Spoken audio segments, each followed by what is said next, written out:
Ay, daanan ko nga muna yung kaibigan kong si Biba bago ako mag-release. Baka gusto niyang sumamang mag-SM, ilibre ko na lang.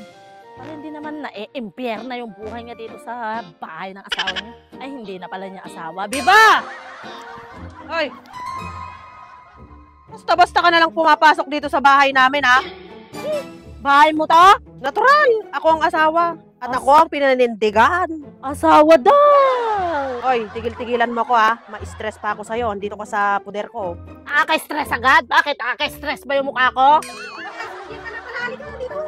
Huwag kang nakikipag-usap nga dyan sa mukhang langgam na yan na naghahanap ng matamis na hindi naman sa kanya. Halika na. Hoy, halika nga saglit dito. Ayoko yung bulong-bulong, ha?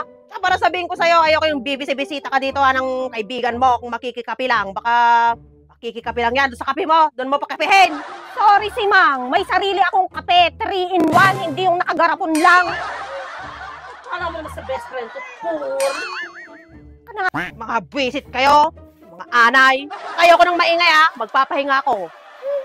Hayaan mo yun, Bes, huwag mong pinapansin. Basta kung gusto mong pumunta dito, pumunta ka. Saka saan ba yung lakad mo at bihis na bihis ka? O, diba? Magre-release nga kasi ako. Pinuntahan kita dito para isama at nang makapag aliw-aliw naman yung utak mo. Ililibre kita ng inasal. Ano talaga? O sige, libre mo ako. O sige na, dali. Hintayin mo ako, bibihis lang ako. Hoy! Di ba sinabi ko walang maingay, tsaka Biba, walang aalis. Ang dami-dami yung panglabahin dyan, oh. Ay, oo pala, Bes. Ang dami pa pala akong labahin at saka gagalit na naman yung biyanan kong hilaw na yun. Eh, wala pa naman siya. Ayun na naman, Biba. Ano kaya umuwi ka dito para gawing katulong? Magpapaalila ka sa kanila? Ay, naku, ewan ko ba naman sa'yo, Biba? Alam mo, ikaw, wala ka ng dignidad. Wala ka ng respeto sa sarili mo. Ginagawa ka na ng basahan dito sa pamamahay na to. Bumabayag ka pa. Eh, si Daniela nga, di ba? Yung sinabi niya, tsaka, ano na, ano pa talaga eh. Ayan ka na naman. Naglalaro ka na naman ng mahal-mahalan sa katanga-tangahan. Pinapamukha na nga sa'yo na hindi ka mahal. Ipinipilit mo pa rin. Ayan na naman. Iyak na naman. Alam mo, Biba, kung nakakagamot lang ng medical, mepanamic, amoxicillin, loperamide, Rimmel S. Ay, naku, sana ipinalaklak ko na lang sa'yo lahat yung mga gamot na yan. Di ka na nga, mahal ng taong mahal mo, ipilit mo pa rin yung sarili mo, bahala ka nga dyan. Alis na ako, sayang yung release kong 100K kung malelate ako. O sige, daanan na lang kita, ate. Hatiran kita ng inasal mamaya. Ay, may pakinabang din pala yung kaibigan mo, no? Tama yung mga sinasabi niya. Kung hindi ka na mahal ni Papa, at hindi ka na kayang pagkanindigan. Kasi yung resulta.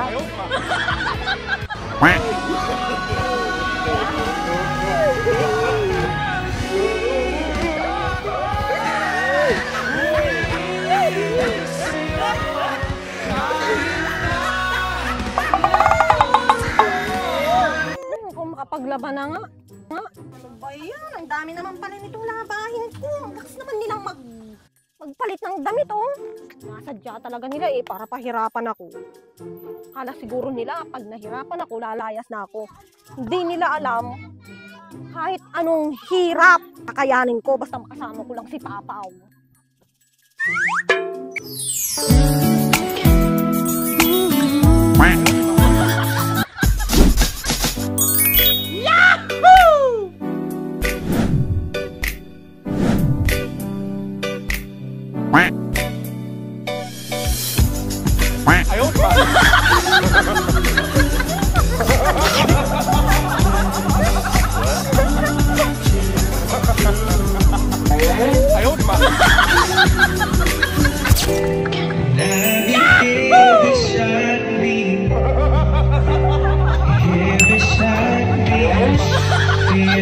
Miss, ano ba ang pangalan mo? Pwede bang kuha ko yung number mo? Ha?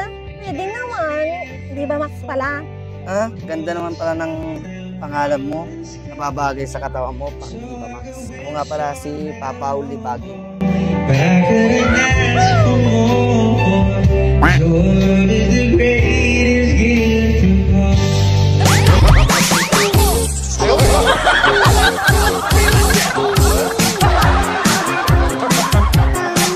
Salamat ha, Biba Max, na pumayag kang naisayaw kita. Oo naman. Biba Max, para nga sa'yo pala. Ah? Bulaklak ng kalabasa, buti yan.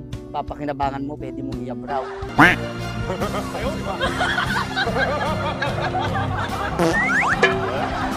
Wow, salamat ha. Diba, ingat ka dito ha. Papasok na ako niyan. Ulit na lang. Kailangan na nating bumili ng mga bagong polo mo. So babe, sa sahod ko, isisingit ko yan. Hindi na, wag mo nang problemahin yun. Ako nang bahala. Hintayin na lang natin yung padala ni Daddy. Sige na, mag-iingat ka dun ha. Oh, sige babe, alis na ako ha. Ay, babe, dito ka na dumaan.